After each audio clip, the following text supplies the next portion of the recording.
नड्डा साहब कहते हैं कि सरकार तो हम ही बनाएंगे, बीजेपी कुछ कर ले। जिस तरह प्रदेश को उन्होंने लूटा है तो जाना चाहिए जेल उसको। और भूपेंद्र हुड्डा तो अपने आप को कहता था मैं ताकतवर हूँ, वो जमीन में जीरो है। तो साहब स्वागत ऐसा हो रहा है, आज मैं देख रहा हूँ जींद में भी जबरदस्त स्वागत था, सैनी साहब का हाँसी हो रहा है, इसके बाद में इजहार होगा जैसे बहुत बड़ी जंग जीत के आए। तो मतलब ये माना जाए कि बहुत बड़ा टास्क था रिप्लेस करना धनखड़ को। बीजेपी के बड़े नेता और पूर्व मंत्री मनीष ग्रोवर इस वक्त हमारे साथ हैं। ग्रोवर साहब, भूपेंद्र सिंह हुड्डा का बयान आया, उन्होंने पहले तो कहा कि ब्राह्मण को डिप्टी सीएम बनाएंगे, फिर कहा भी 4 डिप्टी सीएम बना देंगे, एक बैकवर्ड का ही बना देंगे। आपकी इस मुंह से उनको कितना बड़ा झटका आप समझते हैं, या उस बयान के आप मायने कैसे देखते हैं? आप आकलन कर लो, 3 वर्तमान में 2014 से लेके आज 2023 तक 3 कांग्रेस के अध्यक्ष बने हैं। अशोक तंवर, उसकी क्या हालत की, फिर कुमारी शैलजा, उसकी क्या हालत करी, और भूपेंद्र हुड्डा तो अपने आप को कहता था मैं ताकतवर हूँ, मेरे पास 30 विधायक हैं और मेरे पास 10 साल के पुराने विधायक भी हैं, मैं दमदार हूँ, और 1 साल हो गया वो अपनी कार्यकारिणी नहीं बना पाया। तो इसका मतलब क्या है कि वो ज़मीन में जीरो हैं। इसलिए आज मैं कह सकता हूँ, इसलिए उन्होंने एक पत्ता फेंका, क्या जाति में बांट दो देश को, जाति में बांट दो प्रदेश में। आज देश की जनता ने जातीय ख़त्म कर दी है। अगर जातीय ख़त्म ना होते तो देश के प्रधानमंत्री आदरणीय मोदी जी को 330 सीटें 303 ना मिलती, हरियाणा के मुख्यमंत्री जी को 47 सीटें ना मिलती। इसलिए आज प्रदेश और देश जातियों से निकल चुका है। आज देश 2 जातियों में बटा है, वो एक अमीर और एक गरीब। इसलिए हमें गरीबों को ऊपर उठाना है, ये जाति है, वो किसी भी समाज की हो। हम इस मुख्यमंत्री उप मुख्यमंत्री का काम, गरीबों का पैसा उप मुख्यमंत्री में जेब में जाए, ऐसा कहना है उनका। इसलिए वो हम गरीबों की योजना बना रहे हैं। हरियाणा के मुख्यमंत्री ने अभी 2 दिन पहले पंडित दीनदयाल उपाध्याय जी का जो आदेश था, उपदेश था, जो मार्गदर्शन था, वह अंतिम व्यक्ति तक जाना। उस अंतिम व्यक्ति तक हरियाणा के मुख्यमंत्री ने इतनी योजना दी है, इतनी योजना दी है कि जिसका रिजल्ट आपने देखा, हजारों 50,000 से लगभग संख्या ऊपर वहाँ पर। नायब सैनी के अध्यक्ष बनने से कितनी सीटों पे सीधा प्रभाव पड़ता है?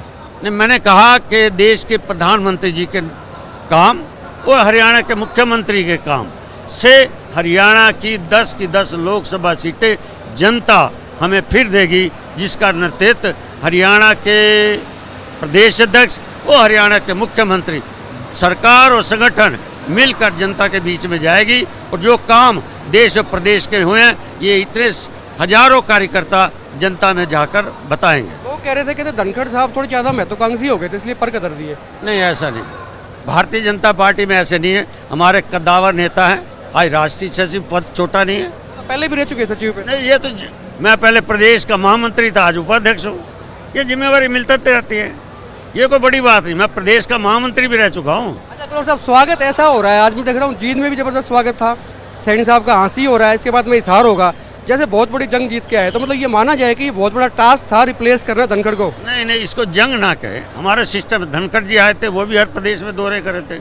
जो एक जिम्मेवारी मिलती है उसको जनता और कार्यकर्ता में भी जाना होता है। कार्यकर्ता से बात करना, चर्चा करना, और उसके बाद देश प्रदेश की सरकारों की अपनी बातें रखना, वो जनता तक जाए, ये हमारे संगठन की एक रीति नीति है। ये भी कहा जाता है नायब सिंह सैनी मुख्यमंत्री मनोहर खट्टर के बड़ी नज़दीकी है, उनके आप जिस पे कहते हैं कि भरोसेमंद आदमी है। तो इसके बाद में पार्टी में कुछ नई चाल, नई मूवमेंट, नई ताजगी तेज। मैंने कहा कि ना चाल पहले रुकी थी, ना कहीं हम कमज़ोर थे, पहले भी आगे बढ़े और आगे बढ़ेंगे। एक भारतीय जनता पार्टी का कार्यकर्ता है, किसको क्या जिम्मेवारी मिल जाए वो बढ़ता है। नड्डा साहब कहते हैं कि सरकार तो हम ही बनाएंगे, बीजेपी कुछ कर ले। मुंगेरी लाल के सपने लेना कोई बुरी बात नहीं। अनिल विज ने कहा था कमरा तैयार कर रखा हमने जेल में, कोई जानकारी है उस कमरे की? वो गृह मंत्री जी है, उनको जानकारी होगी। अच्छे हमारे दमदार गृह मंत्री हैं, उनको जरूर नॉलेज होगी। केस उनके पास आते हैं कि मैं तो पार्टी का वर्कर हूँ, और शायद जिस तरह प्रदेश को उन्होंने लूटा है तो जाना चाहिए जेल, उसको बच नहीं पाएगा कोई भी। जो प्रदेश को लूटेगा, गरीबों का माल खाएगा, वो इस प्रदेश से बच नहीं पाएगा। जेजेपी की थोड़ी सी बता दो सर, लोगों में क्यूरियोसिटी रहती है, आप तो बड़ा मुखर हो गए बोलते हो, जेजेपी रहेगी, साथ चलेगी, अलग चलेगी, कैसे रहेगा? वर्तमान में भारतीय जनता पार्टी के सरकार के गठबंधन के साझेदार हैं।